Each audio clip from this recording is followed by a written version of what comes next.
Section 51 of the CGST act 2017 TDS के regarding deal करता है। TDS कैसे होता है? एक जो सप्लायर है जो गुड सप्लाई कर रहा है, जो रिसिपिएंट को दे रहा है। For an example, good value है 3 लाख और उस पर GST लगा है 12,000। 3,12,000 इज़ द वैल्यू। फिर वो रिसिपिएंट को दे, तो रिसिपिएंट को पेमेंट करना है, बट रिसिपिएंट को यहाँ पे TDS कट करना है। किस पे कट करेगा? वो कॉन्ट्रैक्ट वैल्यू पे, GST कंपोनेंट पे नहीं। कितना? 1% CGST and 1% SGST। IGST cut करना हो तो 2%। कॉन्ट्रैक्ट वैल्यू पे कट करके ये किसको जमा कर देगा? गवर्नमेंट को जमा करा देगा। और फिर ये सप्लायर को पेमेंट कितना करेगा? सप्लायर को ये 3,12,000 में से 6,000 रुपये जो इसने TDS काटा वो डिडक्ट करके ये सप्लायर को पेमेंट कर देगा। तो सबसे पहले हम देखेंगे कि कौन कौन ऐसे पर्सन हैं जो TDS कट कर सकते हैं। जैसे कि मैंने बोला, रिसिपिएंट या कस्टमर, इनको TDS कट करना होता है। ये रिसिपिएंट एंड कस्टमर कौन है? Government bodies, government agencies, local authority, सिर्फ यही लोग। मतलब मैं बोल सकता हूँ गवर्नमेंट की जो बॉडीज़ है वो लोग ही TDS कट कर सकते हैं। गवर्नमेंट की कोई भी बॉडी जो एस्टेब्लिश की है गवर्नमेंट ने, कोई भी अंडर एन एक्ट, और जिसमें गवर्नमेंट का 51% या उससे ज़्यादा का स्टेक है, तो वो अगर कस्टमर या रेसिपिएंट है तो उसको भी TDS कट करना पड़ेगा। अगर पब्लिक सेक्टर अंडरटेकिंग मतलब PSU अगर रेसिपिएंट या कस्टमर है तो उसको भी TDS कट करना पड़ेगा जब वो सप्लायर को पेमेंट करेगा तब। जो भी गवर्नमेंट की सोसाइटी, जो सोसाइटी रजिस्ट्रेशन एक्ट के अंदर जो रजिस्टर्ड है बट वो गवर्नमेंट की होनी चाहिए, वो अगर रिसिपिएंट या कस्टमर है तो जब वो सप्लायर को पेमेंट करेगा तब उसको TDS कट करना पड़ेगा।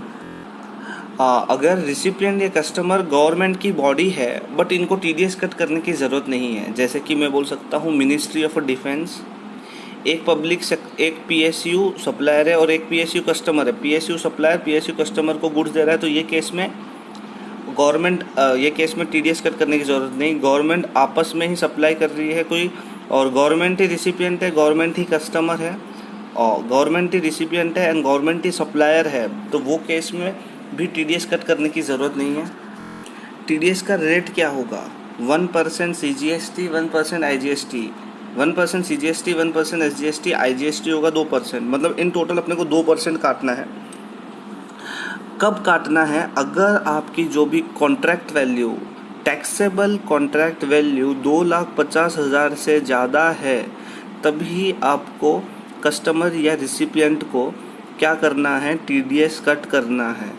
इनवॉइस वैल्यू नहीं देखना है, हमको कॉन्ट्रैक्ट वैल्यू देखना है। वो अगर 2,50,000 से ज़्यादा है तो ही हमको TDS कट करना है, एंड वो भी टैक्सेबल कॉन्ट्रैक्ट वैल्यू।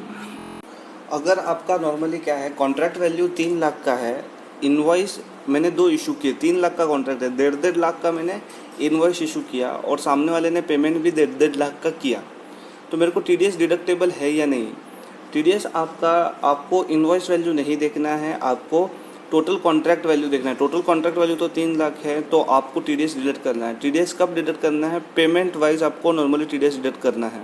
जैसे कि 1,50,000 का पेमेंट हुआ और दूसरा भी 1,50,000 को पेमेंट हुआ, तो भी आपको नॉर्मली मतलब जैसे 1,50,000 का किया तो 1,50,000 पे TDS कट करो, फिर 1,50,000 का किया फिर 1,50,000 पे TDS करो। मतलब पेमेंट वाइज आपको TDS कट करना है।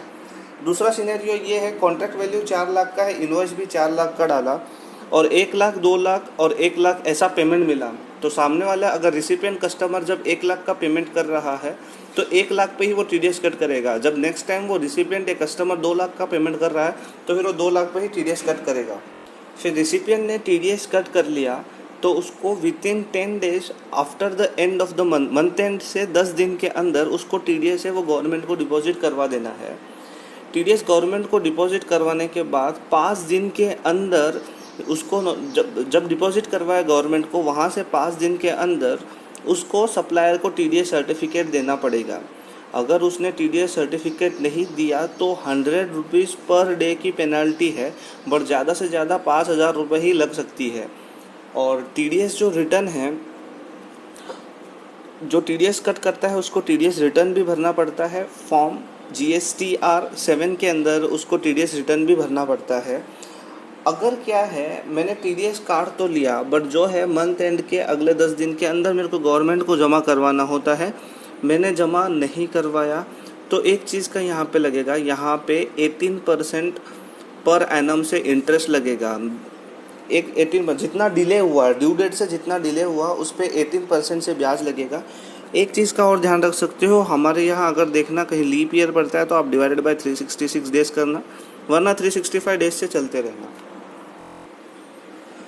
रिसिपिएंट या कस्टमर को ये वाले केस में TDS कट करने की ज़रूरत नहीं। सर कौन से केस में?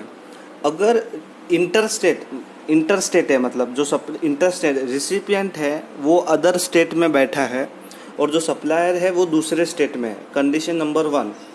फिर दूसरी कंडीशन क्या है, जो सप्लायर है उसका place of supply and the location of supplier ये सेम स्टेट में है।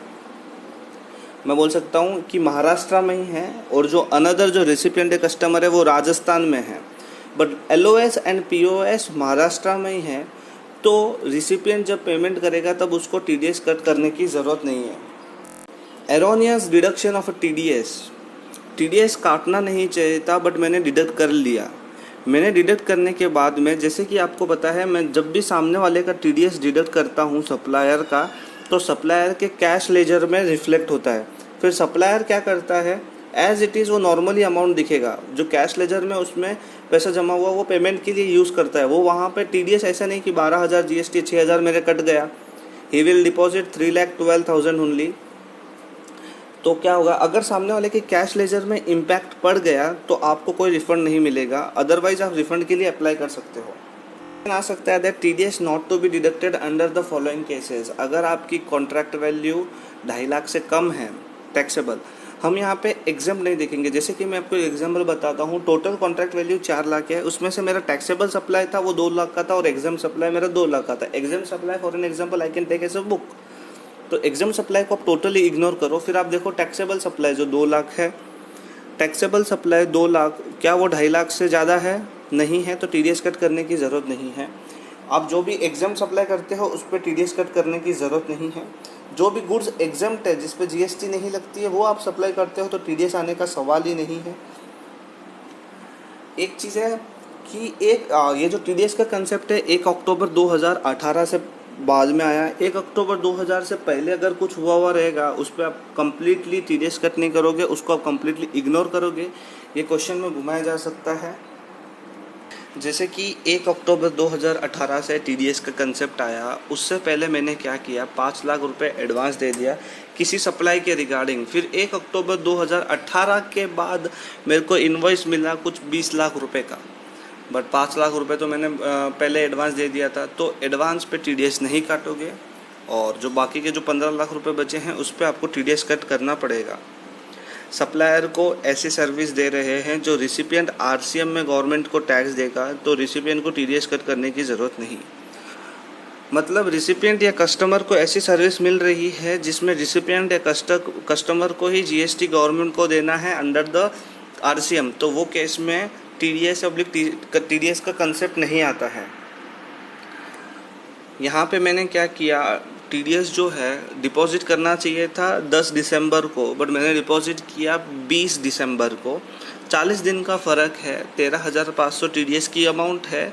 18% से इंटरेस्ट लगेगा divided by 365 days into 40 days. जितने डिले किया फ्रॉम द ड्यू डेट आप चेक करोगे हमेशा। जैसे कि बुक्स एग्जाम्प्ट होती है, जो चीज़ें एग्जाम्प्ट होती है उसके अगेंस्ट तो TDS कट करना ही नहीं है। जो चीज़ सप्लाई ही नहीं है तो उसके अगेंस्ट TDS कट कैसे करेंगे, तो TDS कट करने का सवाल ही नहीं उठता।